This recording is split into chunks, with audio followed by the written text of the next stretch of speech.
good morning. අද අපි ඇවිත් ඉන්නේ ස්පෙෂල් ටුවර් එකක් යන්න. මේකට කියන්නේ ටස්කන් වයින් ටුවර් කියලා. ඒකේ තියෙන වයින් හදන හැටි කොහොමද මිදි එක එක මිදි එක එක වයින් වලට පාවිච්චි කරන්නේ හැමදේම මෙතන තියෙනවා. අපි ෆැමිලි ඔන් වයිනරි එකකට යන්න තමයි ලෑස්ති වෙන්නේ මේ ටුවර් එක. මේ පිටිපස්සෙන් තියෙන අපේ වෑන් එක. මේ අපේ ඩ්‍රයිවර් අපි ගිහලා බලමු කොයි වගේද කියලා. Like we are going in Chianti, so Chianti is a small area, 30 kilometers around Florence. Actually famous for the red Chianti wine. So basically we don't have the white Chianti in Tuscany and in Chianti. So it's all about the red. That's why, because Sangiovese grapes is the most important ingredient of the red Chianti wine. අද අපි ඉන්නේ ලෝකේ තියෙන ලස්සනම තැනක. ඉතාලියේ ටස්කනි වල. ටස්කනි කියන්නේ ඉතාලියේ තියෙන ලස්සනම සහ වැදගත්ම කලාපයක්. පිහිටලා තියෙන්නේ ඉතාලියේ මධ්‍යම ප්‍රදේශයේ. ලෝක ප්‍රසිද්ධ ෆ්ලොරන්ස් සහ සියනා කියන ඓතිහාසික නගර පිහිටලා තියෙන්නේත් මේ ටස්කනි කලාපයේම තමයි.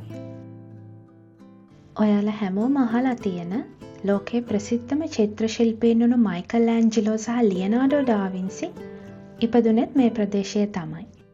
මෙහි අගනුවර වන ෆ්ලොරන්ස් නගරය හැඳින්වෙන්නේ ලෝක කලාවේ කේන්ද්‍රස්ථානයක් විදිහට. ටස්කනි කිව්වම හැමෝටම මතක් වෙන්නේ රන්වන් පාට කඳු ගැට සහ ඒවා මැද්දෙන් යන වංගු සහිත පාරවල්. ඒ වගේම මෙහි තියෙන සයිප්‍රස් ගස් පෙළවල් මේ පරිසරයට අමුතුම ලස්සනක් ගේනවා. ලෝකේ හොඳම වයින් වර්ග නිපදවන කියාන්ති කියන ප්‍රදේශය තියෙන්නේ මෙහි. හැම තැනම පේන්න තියෙන විශාල මිදිවතු ටස්කනි වල අනන්‍යතාවයක් වගේ. ඉර උදා වෙන මේ ගෝල්ඩන් අවර් එකේදී මුළු පරිසරයම ලස්සනට රන්වන් පාටින් දිලිසෙනවා. කඳු පාමුල තියෙන මීදුම නිසා මේ මිදිවතු වලට ලැබෙන්නේ අමුතුම පෙනුමක්.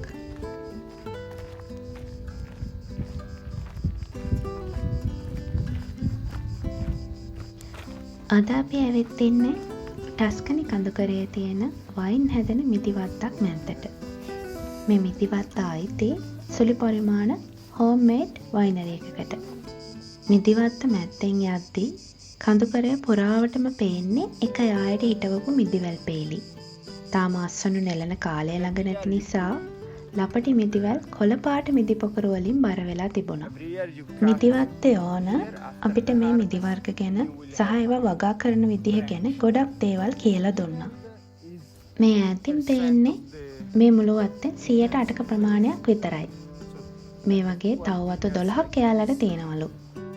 අපේ ගයිඩ් කියපු විදිහට වයින් වල රසට හුඟක් දේවල් බලපානවලු. මෙතන මිදි වර්ග කීපයක්ම තියෙනවා. හැබැයි එකම මිදි වර්ගයෙන් උනත් වෙනස් රස වයින් හැදෙන්න පුළුවන්. ඒකට මිදිගස්වට ලැබෙන අවුව, පස්සල තියෙන ලවණ ප්‍රමාණය වගේ ගොඩක් හේතු බලපානවලු. ඒ කියන්නේ එක වයින් බෝතලයෙන් බෝතලයකට වෙනත් රස එන්න පුළුවන්. ඒකත් හරිම පුදුමයි නේද?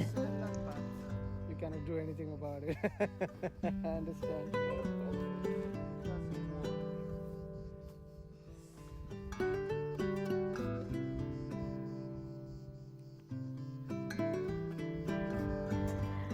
මිදි ගැන ගොඩක් දේවල් එයා අපිට කියලා දුන්නා.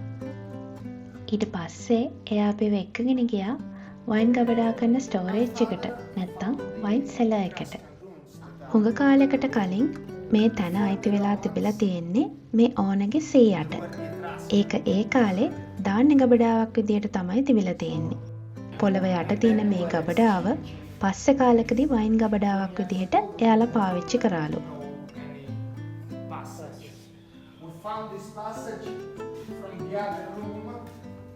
මේක ඇතුලෙන් යනකොට දැනෙන්නේ හරියට පරණ බලකොටුවක් ඇතුලෙන් යනවා වගේ. So cold.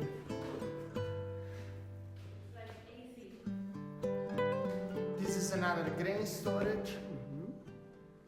That one and this one are tombs. Okay. And the floor was here until 20 years ago.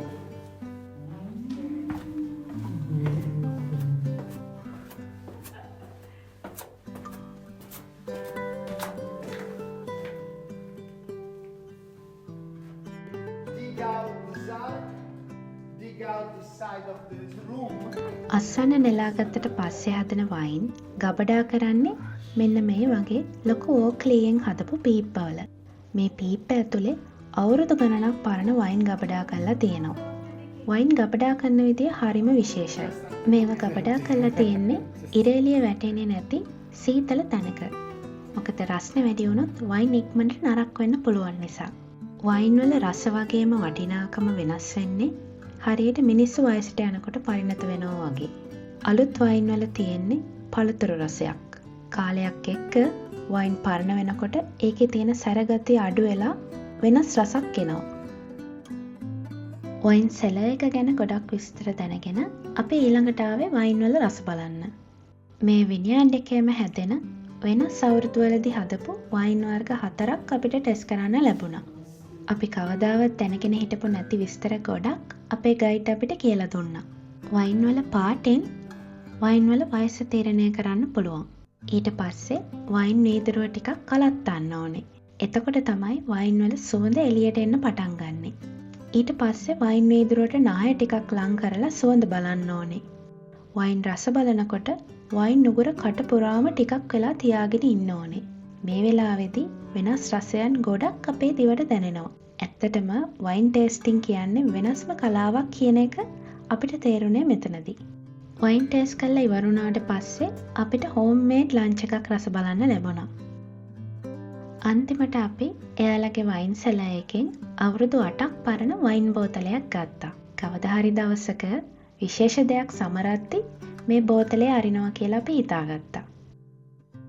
විනියර්ඩ් එකෙන් යන්න පිටත් වෙද්දිම අපේ හස්බන්ඩ් ගොඩක් ආස දෙයක් කඳුකරේ පාරවල් අස්සෙන් හදිස්සියෙම මතුවුණා. ඒ තමයි සුපර් කාර් එළිය එකක්.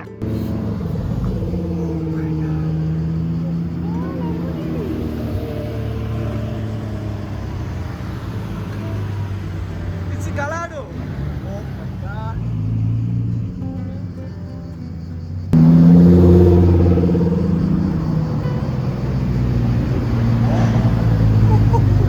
It's a killer.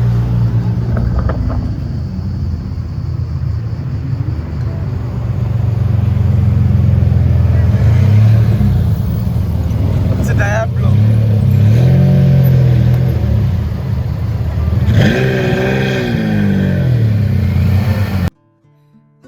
ගොඩක් සාර්ථක දවසක් අවසානයේ අන්තිම වතාවට තව පාරක් මිදිවත්ත මැද්දේ රවුමක් ගිහිල්ලා මිදි පොකුරු වලටත් සුබ පතලා අපි යන්න පිටත් වුණා. හැමදාම වගේ අදත් අපේ මෙමරි බුක් එකට ලස්සන මෙමරීස් ගොඩක් එකතු වුණා. අද වීඩියෝ එකට ඔයාලා කැමති වෙන්නේ නැති කියලා අපි හිතනවා. ඉතින් මේ වීඩියෝ එකට ඔයාලා ආස වුණා නම් අපේ channel එක subscribe කරලා තියාගන්න. තව ලස්සන වීඩියෝ එකකින් ඔයාලව හම් වෙන බලාපොරොත්තුවෙන් අදට අපි ඔයාලගෙන් සමුගන්නවා. එහෙනම් ගිහින් එන්නම්.